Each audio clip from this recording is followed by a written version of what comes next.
Assalamualaikum warahmatullahi wabarakatuh.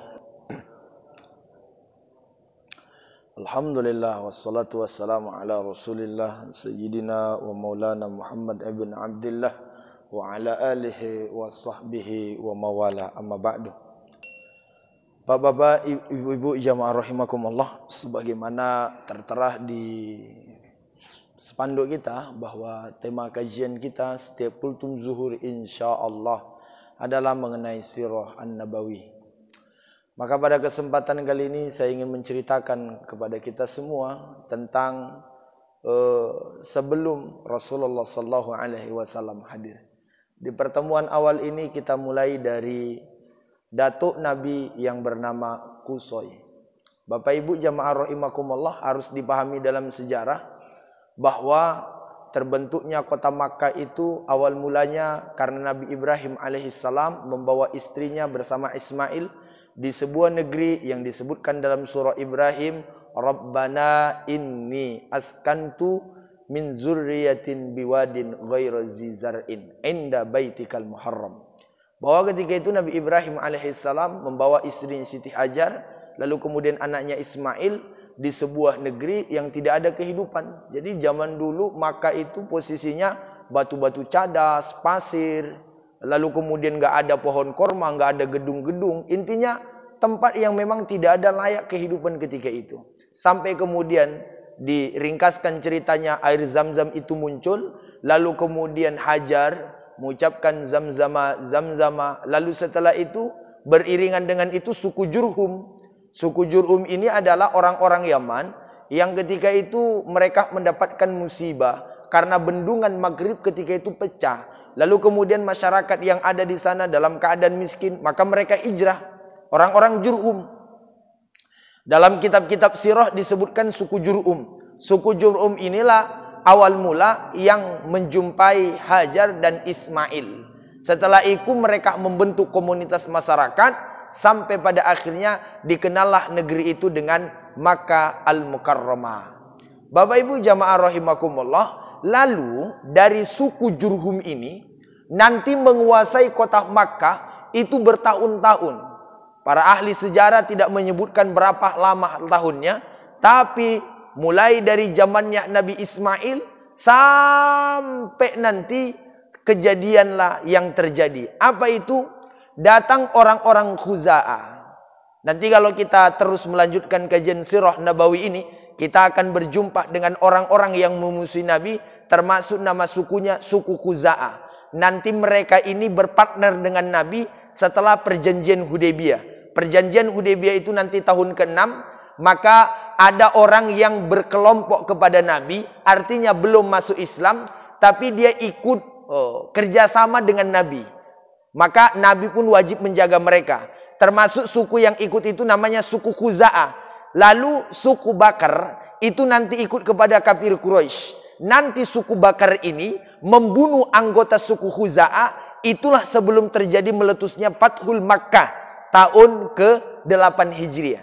Tapi saya tidak ingin bahas itu dulu. Kita fokus kepada suku Jurhum, lalu kemudian dijajah oleh Khuza'ah. Khuza'ah pada akhirnya, kalau dalam kitab Syirah Ibnu Hisham itu disebutkan Khuza'ah dan Kinana.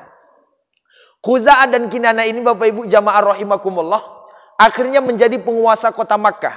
Tapi dalam kitab sirah disebutkan sebelum Khuza'ah ini menjadi raja di raja yang menguasai Makkah, membuang suku Jurhum ketika itu, maka orang-orang suku Jurhum menutup air Zam-Zam itu, sumur itu, dengan berbagai benda-benda, dan mereka tidak memberitahu kepada suku Khuza'ah di mana sumber mata air itu, dan mereka sepakat tidak memberitahu di mana itu. Bapak Ibu jamaah rahimakumullah, dalam kitab Ar-Rahiq Al-Makhtum disebutkan selama 300 tahun air Zam-Zam tidak pernah keluar dari kota Makkah semenjak suku Khuza'ah menguasai Makkah. Begitu kisahnya. Ada yang menyebut selama 500 tahun. Biasalah perbedaan pendapat ulama. Bapak Ibu anggap 500 tahun. 500 tahun Bapak Ibu suku Khuza'ah mengambil air dari negeri luar Makkah. Karena sumur Zam-Zam ketika itu tertimbun. Kapan sumur Zam-Zam itu dapat kembali mata airnya? ketika di zamannya Abdul Muthalib. Siapa itu? Nabi kita Muhammad punya ayah namanya Abdullah. Abdullah punya ayah namanya Abdul Muthalib. Dalam kitab sirah itu disebutkan mimpinya. Tapi kita nggak usah bahas dulu itu. Kita fokus kepada Qusay. Setelah suku Khuza'ah ini sanggup mengusir suku Jurhum, maka suku Khuza'ah ini Bapak Ibu 500 tahun menguasai.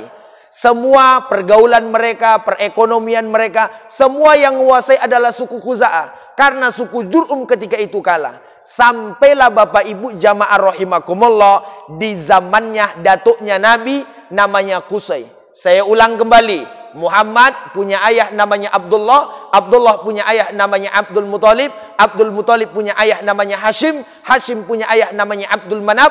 Abdul Manaf punya ayah namanya Qusay. Zamannya Qusay ini Bapak Ibu, udah lama ini antara suku Khuza'ah dengan suku Jurhum nggak ada nikah, nggak ada perkawinan, nggak ada perdagangan. Sebab kenapa? Mereka ini dijajah. Dan orang-orang Khuza'ah pun nggak mau menikahkan anak mereka kepada orang-orang Jurhum. Karena sekarang yang berkuasa di kota Makkah ketika itu adalah suku Khuza'ah. Sampailah di zaman datuknya Nabi bernama Qusay. Qusay ini orangnya tampan, rajin bekerja, usahanya banyak, ternaknya banyak, kebun kormanya banyak. Akhirnya statusnya naik. Jadi kalau kita ingin naikkan status walaupun jelek muka kita, nggak ada cara lain Pak, kecuali kaya.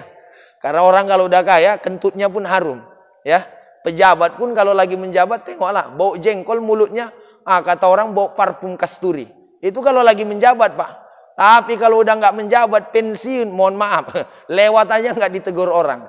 Bapak Ibu jamaah rahimakumullah. Akhirnya ini, Qusay yang tadi saya ceritakan, sudah kaya dan lain sebagainya, melamarlah anaknya Raja Khuza'ah. Rajanya ketika itu namanya Hulail. Hulail ini punya anak gadis, dilamar oleh Qusay. Ketika dilamar oleh Qusay, kok dengan takdir Allah, nggak lama setelah itu Hulail meninggal. Hulail ini tadi siapa? Dari suku Khuza'ah. Sedangkan Qusay ini dari suku Jurhum yang ditakdirkan Allah bangkit kembali ekonominya. Terpandang, dihargai orang. Akhirnya dia bisa menikahi anaknya orang-orang Khuza'ah. Bapak Ibu jamaah rahimakumullah, dengan takdir Allah, tak lama setelah menikah, rupanya Hulail ini meninggal. Saat meninggal, barulah diumumkan oleh datuknya Nabi segi politik dia. Apa kata dia? Yang raja sekarang adalah saya, karena saya adalah menantunya. Akhirnya ribut dari suku Jurhum dengan suku Khuza'ah. Lalu kemudian apa yang terjadi? Dipanggillah seorang hakim. Karena ribut hampir terjadi pertumpahan darah yang begitu banyak. Dipanggil hakim. Nama hakimnya adalah Ma'mur bin Auf. Ma'mur bin Auf ini usianya 120 tahun. Cuma diakui sebagai orang yang adil. Ketika itu ditanya kepada Qusay. Wahai Qusay, kenapa engkau memproklamirkan diri sebagai raja? Dan kenapa engkau mengaku-ngaku sebagai raja? Kenapa kalian berkelahi? Kata Qusay, bagaimanapun negeri Makkah ini adalah punya nenek moyang kami dari suku Jurhum. Orang Khuza'ah datang merebut selama 500 tahun. Maka saya sekarang sebagai anak keturunannya yang sudah lama layak saya menjadi raja di kota Makkah ini. Lalu kemudian ditanya sama orang Khuza'ah. Wahai Khuza'ah, betul nggak yang dibilang dia ini? Betul. Kalian datang sini pendatang kan? Kalian kan yang merebut Makkah dulu? Dan kalian kan yang merajai di sini. Sekarang udah dia jadi kaya dan dia orangnya sudah terpandang, maka diangkatlah Qusay ketika itu Bapak Ibu jamaah rahimakumullah menjadi raja. Jelas enggak nih? Kelihatan dari mukanya nggak jelas ya kan. Kita anggap saja jelas. Jadi rajalah ketika itu datuknya Nabi bernama Qusay. Qusay ini punya dua anak.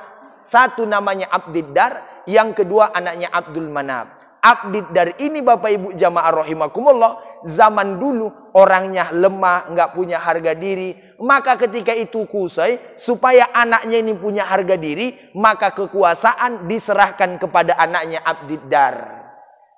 Setelah Abdiddar meninggal dunia, maka keturunan Abdiddar pingin jadi raja kembali. Bapak Ibu jamaah rahimakumullah, Tapi dari Abdul Manaf nggak mau mereka. Karena waktu dulu diangkat pun Abdiddar oleh Qusay sebagai penggantinya. Karena memang keadaan Abdiddar yang lemah. Sehingga supaya mengangkat martabatnya dibuat dia jadi raja. Sekarang keturunannya mau menguasai. Ketika itu Bapak Ibu jamaah rahimakumullah, orang-orang Abdi Manaf nggak setuju. Terjadi lagi ribut. Diangkat hakim. Setelah diangkat hakim, apa yang terjadi? Dibagilah wilayah. Ada yang khusus menyambut tamu, ada yang khusus memegang kunci Darun Nadawa. Jadi Darun Nadawa itu dibangun oleh datuknya Nabi, namanya Qusay. Tapi yang disebut dengan Quraisy, pernah dengar nama Quraisy kan? Kafir Quraisy. Quraisy itu diambil dari datuknya Nabi ke atas, namanya Fikhir.